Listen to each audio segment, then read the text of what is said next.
चलिए दोस्तों नमस्कार। आज हम आप लोगों के सामने नई टॉपिक लेकर आए हैं जो हर परीक्षाओं में एक दो नंबर, चाहे वह टीजीटी स्तर का हो, चाहे टेट स्तर का, चाहे रीट हो, चाहे मध्य प्रदेश टेट हो, चाहे हरियाणा टेट हो, चाहे बिहार टेट हो, कहीं का भी ऑल इंडिया की बात कर रहे हैं। अगर संस्कृत पूछता है तो दोस्तों यहाँ से एक दो नंबर आते ही हैं।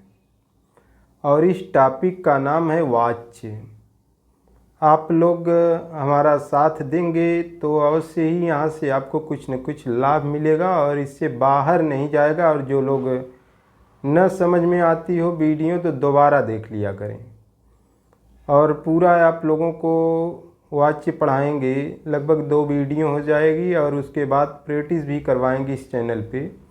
तो दोस्तों आप लोग हमारे साथ बने रहिए। और आज हम लोग पढ़ते हैं वाच्य, वो भी संस्कृत के वाच्य पढ़ेंगे। संस्कृत के वाच्य और संस्कृत में पूछता भी है, तो दोस्तों हर परीक्षा में आप लोग देख सकते हैं। तो चलिए समय का सदुपयोग करते हैं, हम लोग वाच्य पढ़ेंगे। तो वाच्य आप लोग देख रहे हैं कि वाच्य यहाँ लिख सकते हैं कि संस्कृत वाच्य है ना, संस्कृत वाच्य। तो दोस्तों वाच्य के बारे में अगर कोई पूछे कि वाच्य किसे कहते हैं, वाच्य का अर्थ बताइए, वाच्य का मतलब बताइए, तो दोस्तों हम कहना चाहेंगे कि वाणी के परिवर्तन को वाच्य कहते हैं। वाच्य कहने का तरीका इस प्रकार कह सकते हैं, वाणी के परिवर्तन को वाच्य कहते हैं। ऐसा लिखा हुआ है दोस्तों कि वाणी के परिवर्तन को क्या कहते हैं, वाच्य कहते हैं, वाच्य कहते हैं। चलिए दोस्तों वाच्य कहते हैं। अब दूसरा और बात करें तो यह लिख सकते हैं कि बात के कहने के ढंग या तरीका को वाच्य कहते हैं। बात के कहने के ढंग या तरीका को वाच्य कहते हैं, इतना ध्यान रहे दोस्तों। और इस कहने का ढंग या तरीका को वाच्य कहते हैं। कोई अगर कह दिया कि बेटा पानी लाओ, तो यहाँ पर पानी लाने के लिए किसी लड़के से कोई पिता बोल रहा है, तो पानी लाने के लिए तो वह दूसरे तरीके से भी बोल सकता है कि बेटा द्वारा पानी लाया जाए। तो यह दोनों वाक्य जो हैं अर्थ एक ही होगा पानी लाने के लिए, लेकिन कहने का ढंग और तरीका जो है अलग होगा। इसी को वाच्य कहते हैं, इतना दिमाग में रहे दोस्तों।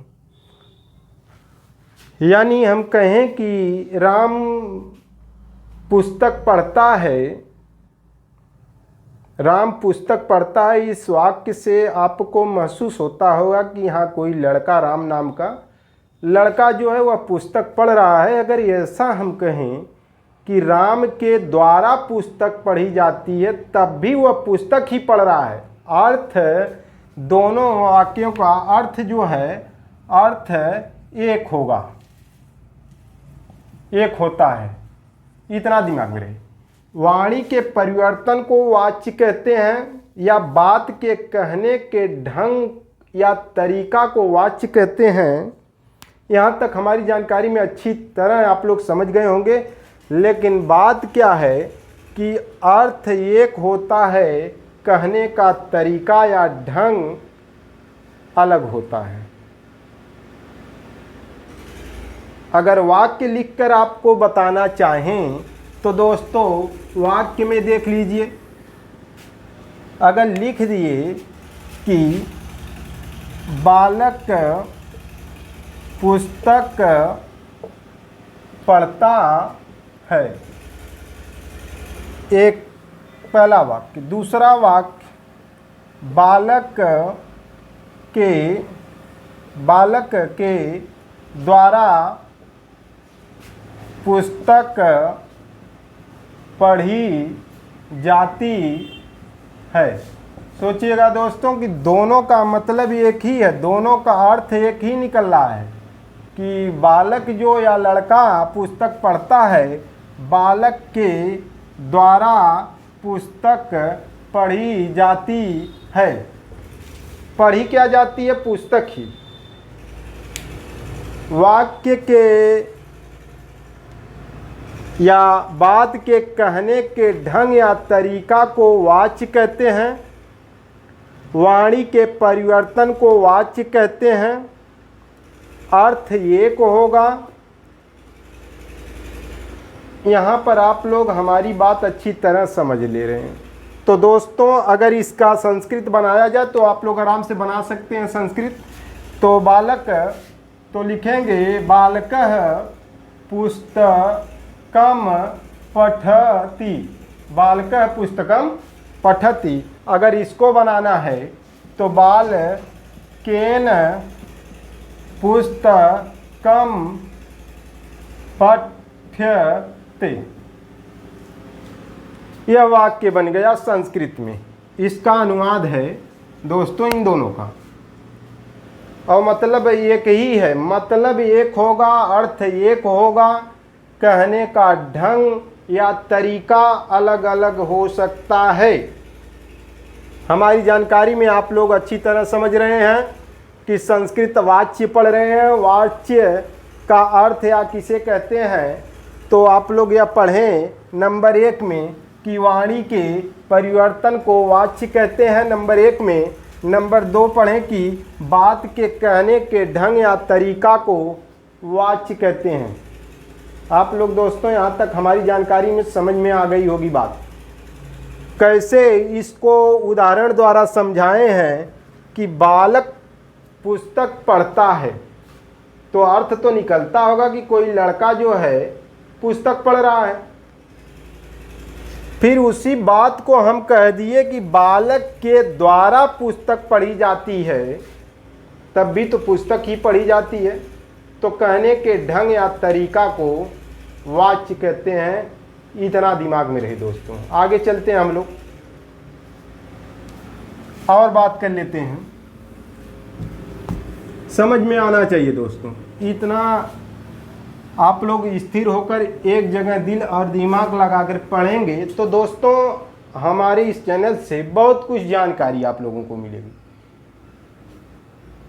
अब दूसरा बात करते हैं। यहाँ पर आप लोग समझ गए होंगे कि बात के कहने के ढंग को हम लोग वाच्य कहते हैं। चलिए दूसरी बात हम लोग करते हैं कि वाच्य के प्रकार आपसे पूछता है तो कितने होते हैं? 3 प्रकार होते हैं। वाच्य के 3 प्रकार होते हैं। नंबर 1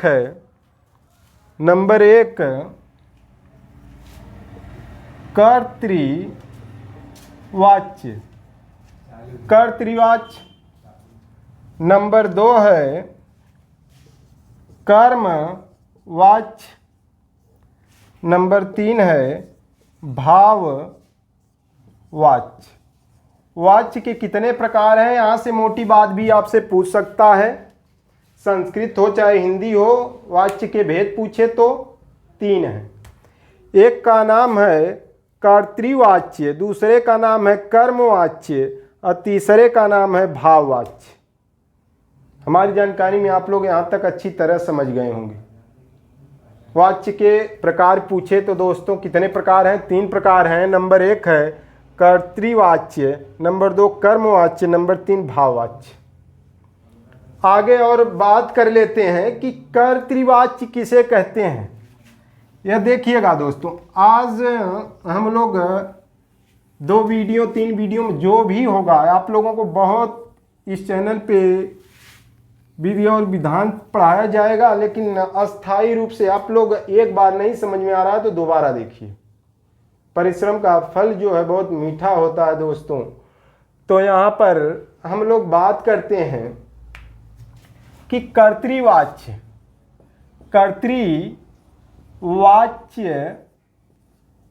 के विषय में नंबर 1 लगा लेना। नंबर 1 कर्तृवाच्य। अगर कुछ और बात करें तो इसकी विशेषताएं के बारे में दोस्तों देख लेते हैं कि क्या क्या विशेषता है, कैसे कैसे हम लोग जानेंगे, कैसे कैसे पहचानेंगे कि यह कर्तृवाच्य इस वाक्य में, जो वाक्य इसके बाद पढ़ेंगे हम लोग तो कैसे जानेंगे, वह सब विशेषता इसमें है। और वह विशेषता यहाँ से देख लीजिएगा। नंबर 1 है कि कर्ता जो है प्रधान होता है। कौन प्रधान होता है? कर्ता। नंबर 2 है कि कर्ता के कर्म में द्वितीया विभक्ति का प्रयोग करते हैं। यह बहुत इंपॉर्टेंट बात है दोस्तों कि यहाँ से प्रश्न बहुत बार पूछा है। कर्ता में प्रथमा विभक्ति, इस प्रकार कर्ता प्रधान होता है। और तीसरी बात, कर्ता में जो है प्रथमा विभक्ति होती है, इसके कर्म में द्वितीया विभक्ति होती है। कर्ता में दोस्तों प्रथमा विभक्ति होती है, कर्म में प्रथमा विभक्ति होती है। और कर्म में द्वितीया विभक्ति होती है, कर्ता में प्रथमा विभक्ति होती है, कर्ता प्रधान होता है। 3 बात याद रहे। और कुछ बात कर लेते हैं। कर्म, इसमें जो है कर्म क्या होता है? कर्म गौण होता है, या कह सकते हैं अप्रधान होता है। अप्रधान होता है कर्म जो है, अप्रधान या गौण होता है। और बात करते हैं नंबर 5 की, क्रिया के अनुसार कर्ता होता है। किसके अनुसार? कर्ता, या कर्ता के अनुसार क्रिया काम करती है, या क्रिया के अनुसार कर्ता काम करता है। यह बहुत इम्पोर्टेंट है, इसको आप लोग याद कर लीजिएगा। कर्तृवाच्य में कर्ता प्रधान होता है, कर्म में द्वितीया विभक्ति होती है, कर्ता प्रथमा विभक्ति का होता है, कर्म गौण होता है या अप्रधान होता है, क्रिया के अनुसार कर्ता होता है। हमारी जानकारी में यहाँ पर आप लोग अच्छी तरह समझ चुके होंगे। आप लोग कर्तृवाच्य पढ़ रहे हैं, कर्तृवाच्य की विशेषताएं बताए हैं कि कर्ता प्रधान होता है, कर्म में द्वितीया विभक्ति होती है, कर्ता प्रथमा विभक्ति में होता है, कर्ता जो होता है कर्म गौण होता है या अप्रधान होता है, क्रिया के अनुसार कर्ता होता है। चलिए दोस्तों और कुछ बात कर लेते हैं। इसके बाद दोस्तों यह जानकारी लेकर फिर उसके बाद हम लोग वाच्य के कर्तृवाच्य के उदाहरण देखेंगे। कर्तृवाच्य के, या इस प्रकार लिख सकते हैं, कर्म के आधार पर कर्तृवाच्य के भेद की बात करें तो दोस्तों आप लोगों से बता दें 2 भेद हैं। कर्म के आधार पर कर्तृवाच्य के भेद 2 हैं। नंबर 1 है सकर्मक क्रिया, नंबर 2 है अकर्मक क्रिया। सकर्मक क्रिया और अकर्मक क्रिया यहाँ पर लिख सकते हैं कर्म सहित, यानी जो वाक्य होगा वह कर्म सहित होगा। यहाँ पर लिख सकते हैं कर्म रहित, यानी कर्म नहीं होगा, उसे कर्म रहित कहते हैं। इसका उदाहरण अगर देखना है तो दोस्तों ये इसका उदाहरण देख लीजिए। राम पुस्तक पढ़ता है, तो यहाँ पर पुस्तक पढ़ता है, क्या पढ़ता है? राम पढ़ता है, क्या पढ़ता है? पुस्तक पढ़ता है, तो यह कर्म हो गया, सकर्मक क्रिया है, कर्म सहित है। अगर कहें राम पढ़ता है, तो दोस्तों आप क्या कहेंगे? राम क्या पढ़ता है यह पता नहीं है, इसलिए यह अकर्मक क्रिया का उदाहरण है। इसलिए कहे हैं कर्म के आधार पर कर्तृवाच्य के भेद की बात करें कि जिसमें कर्म हो उसे कर्म सहित कहेंगे, जिसमें कर्म न हो उसे कर्म रहित कहेंगे। कर्म सकर्मक क्रिया का उदाहरण यहाँ पर है, अकर्मक क्रिया का उदाहरण यहाँ पर है। हमारी जानकारी में आप लोग मेरी बात समझ रहे होंगे, जो लोग पढ़ने वाले हैं अच्छी तरह समझते होंगे। चलिए दोस्तों आगे बढ़ते हैं। इसी के साथ उदाहरण से हम लोग पढ़ेंगे कुछ बातें, उदाहरण से देख लेते हैं।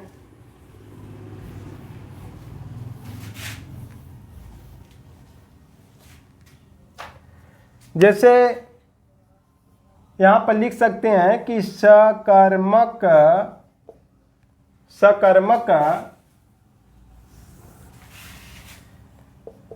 क्रिया क्या है, अकर्मक क्रिया क्या है। यहां पर लिख लेते हैं अकर्मक क्रिया का प्रयोग। सकर्मक क्रिया, अकर्मक क्रिया या सकर्मक वाक्य वाच्य, अकर्मक वाच्य, इस प्रकार कह सकते हैं। चलिए नंबर 1 बात करते हैं। रामः पुस्तकम पठति। राम पुस्तक पढ़ता है। तो दोस्तों यहाँ पर देख लेते हैं यह क्या है, कर्ता है।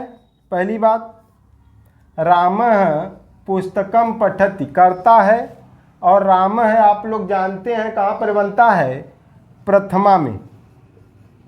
प्रथमा विभक्ति एक वचन आप लोग देखे होंगे प्रथमा में। यह पुस्तक क्या है, कर्म है, और यह पुस्तकम कहाँ का है, पुस्तकम पुस्तके पुस्तकानि, पुस्तकम पुस्तके पुस्तकानि, इस प्रकार रूप चलता है, आप लोग जानते हैं। तो यह पुस्तकम जो है आप लोग जानते हैं कहाँ का है, द्वितीया का एक वचन, द्वितीया विभक्ति का एक वचन है, एक वचन पुस्तकम। तो दोस्तों यहाँ पर आप लोग जान गए। और यह पठति जो है, राम एक है इसलिए पठति लगाए हैं।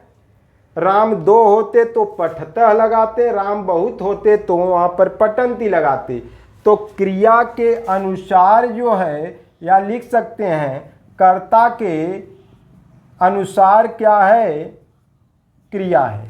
यहाँ पर कर्ता के अनुसार क्रिया है। आप लोगों को इससे पहले बता चुके हैं, वह चीज़ आप लोग देख सकते हैं कि रामः जो है यहाँ पर कर्तृवाच्य में प्रथमा होता है, कर्तृवाच्य में प्रथमा होता है कर्ता में, यह कर्ता है।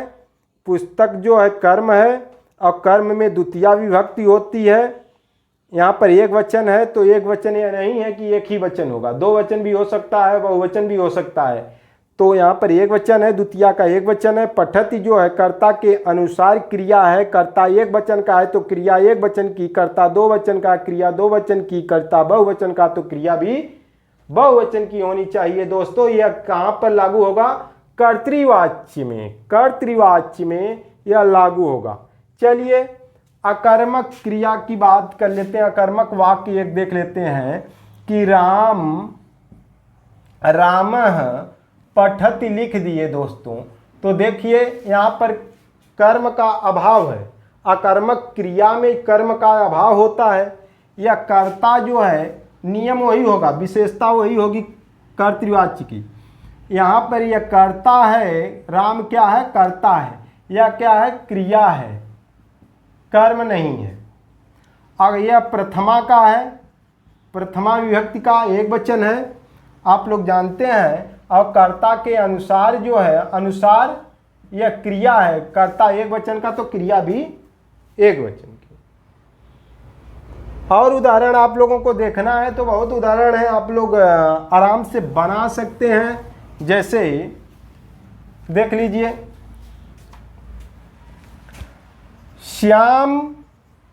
श्यामः वेदम पठति। श्याम वेदम पठति। नंबर 2 उदाहरण यहाँ पर लिख सकते हैं दोस्तों कि रमा पश्यति। इस प्रकार लिख सकते हैं, या नहीं है कि यहीं से ले लें। रमा पश्यति, रमा क्या देखती है नहीं मालूम है, रमा करता है या क्रिया है। रमा एक वचन का है, क्रिया भी एक वचन की है। यहाँ पर आप लोग देख रहे हैं रामः वेदम पठति, तो राम जो है कर्ता है, प्रथमा विभक्ति एक वचन का, वेदम जो है द्वितीया का है, और पठति जो है कर्ता के अनुसार लगा है। और कुछ बात कर रहे हैं कि अगर इस प्रकार कहें कि पिता क्षेत्रम पश्यति। पिता जो है क्या कर रहे हैं, क्षेत्र माने खेत को, पश्यति माने देखते हैं। पिता क्षेत्रम पश्यति, पिता का रूप इस प्रकार है पिता। तो यही प्रथमा का एक वचन देख रहे हैं, या द्वितीया का आप लोग देख रहे हैं एक वचन। यहाँ पर पश्यति जो है कर्ता के अनुसार क्रिया है, पिता एक है इसलिए क्रिया भी एक, पिता बहुत होते तो क्रिया जो है पश्यन्ति हो जाता। और यहाँ पर जो देख ले रहे हैं कि अगर इस प्रकार मोहन खादति, मोहन खाता है, कर्ता के अनुसार क्रिया हो रही है, कर्ता जो है प्रथमा का है, एक वचन है तो क्रिया भी प्रथमा एक वचन की है। तो दोस्तों हमारी जानकारी में यहाँ तक बात आप लोग अच्छी तरह हमारी समझ गए होंगे। तो आगे बढ़ते हैं। अब दोस्तों इससे और अच्छा पढ़ाने के लिए जो है इसके बाद जो है आएगा, या तो थोड़ा उदाहरण है, इसके बाद वाच्य परिवर्तन में आप लोग अच्छी तरह समझ सकते हैं। 2 बार इसको कम से कम वीडियो 2 बार देखिएगा, और आपको वीडियो अच्छी लगे तो अपने दोस्तों पर जो शेयर करिएगा, कर भला तो हो भला दोस्तों। तो इस प्रकार जो है एक और थोड़ा देख लेते हैं यहाँ से कि अब हम लोग आगे चलते हैं। अभी आप लोगों को यहाँ पर कर्तृवाच्य का परिचय चल रहा है, कर्तृवाच्य का परिचय चल रहा है। तो अब हम लोग कर्मवाच्य देख रहे हैं। नंबर 2 कर्मवाच्य की बात करें दोस्तों, तो कर्मवाच्य की विशेषता की बात करें, विशेषता की बात करें तो क्या क्या विशेषता है वह देख लेते हैं हम लोग। कर्मवाच्य की विशेषता नंबर 1 है कि कर्म प्रधान होता है। क्या प्रधान होता है, कर्म प्रधान होता है। उसमें तो कर्ता प्रधान था, कर्तृवाच्य में कर्ता प्रधान था, लेकिन यहाँ पर आप लोग कर्म प्रधान देख रहे हैं। और कुछ बात करते हैं कर्म में जो है, देखिए दोस्तों कर्म में प्रथमा विभक्ति का प्रयोग करते हैं, विभक्ति का प्रयोग करते हैं। कर्म में कौन सी विभक्ति का प्रयोग करते हैं, प्रथमा विभक्ति का प्रयोग करते हैं, इतना दिमाग में रहे। उसके बाद दोस्तों क्रिया किसके अनुसार चलेगी, तो क्रिया जो है कर्म के अनुसार होती है। किसके अनुसार क्रिया होती है, कर्म के अनुसार। अगली बात, इसमें सकर्मक क्रिया का प्रयोग करते हैं। सकर्मक केवल क्रिया, अकर्मक अब नहीं होगी, केवल सकर्मक क्रिया का प्रयोग करते हैं। और नंबर 5 की बात करते हैं, कर्ता जो है गौण होता है। कर्ता गौण या अप्रधान होता है। कर्ता, कर्ता गौण होता है, उसमें जो है कर्म गौण था, कर्तृवाच्य में कर्म गौण था, और इसमें जो है कर्ता ही गौण होता है, कर्ता का उतना महत्व नहीं होता है। अब दोस्तों अगली भी यह विशेषता आप लोग देख रहे हैं, कर्मवाच्य की विशेषता देख रहे हैं कि कर्म प्रधान होता है, कर्म में प्रथमा विभक्ति होती है, क्रिया कर्म के अनुसार होती है और सकर्मक क्रिया का प्रयोग होता है, कर्ता गौण होता है या प्रधान होता है। दोस्तों बगल में थोड़ा जनरेटर से काम चल रहा है, साइड वाले हैं भाई और अपना कार्य कर रहे हैं, उसको बंद भी नहीं कर सकते हैं, थोड़ा आवाज़ आप लोगों को शायद जाती होगी।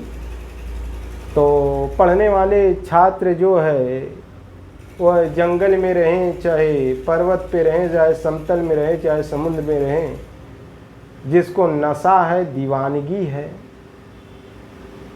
वह हमारी बात अच्छी तरह समझ रहा होगा और उसको हमारी बात पर ही ध्यान देता होगा, साइड में क्या हो रहा है क्या नहीं हो रहा है। जो लोग संघर्ष करते हैं एक चित्त होकर, एक साधे सब सदै सब साधे सब जाए, अरहिमन मूल ऐसी वो फूल फलगा। तो दोस्तों लक्ष्य एक है, तो आराम से आप समझ सकते हैं। चलिए दोस्तों, कर्ता जो है गौण या प्रधान होता है किसमें, कर्मवाच्य में। और कुछ बात कर लेते हैं, सकर्मक क्रिया का प्रयोग होता है। अगली बात करते हैं नंबर 6, कर्ता में तृतीया विभक्ति का प्रयोग करते हैं। यह हमेशा दिमाग में रहे, कर्ता में जो है तृतीया विभक्ति का प्रयोग होता है, कर्ता में तृतीया विभक्ति का प्रयोग होता है। और दोस्तों देख लेते हैं नंबर 7 की बात करें, क्रिया जो है आत्मने पद की होती है, आत्मने पद में चलती है। यह तो कर्तृवाच्य जो है परस्मय पदी में चलता है, लेकिन क्रिया इसकी जो है कर्मवाच्य की आत्मने पद धातु में होती है। तो दोस्तों अगली और बात कर लेते हैं कि सार्व धातुक यक का आगम होता है।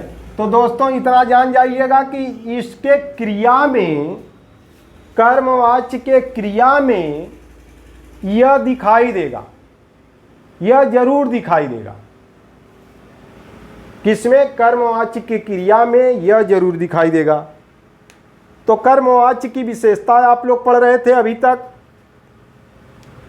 कर्म प्रधान होता है, कर्म में प्रथमा विभक्ति होती है, क्रिया कर्म के अनुसार होती है, सकर्मक क्रिया का प्रयोग होता है, कर्ता गौण या अप्रधान होता है, कर्ता में तृतीया विभक्ति का प्रयोग होता है, क्रिया आत्मने पद में चलती है, सार्वधातुक यक का आगम होता है। यक में क जो है इत संज्ञक वर्ण है, हरंतम सूत्र से जो है यह लोप हो जाएगा, इसका यह बचेगा, तो आगम होता है, यह दिखाई देता है इसके क्रिया में।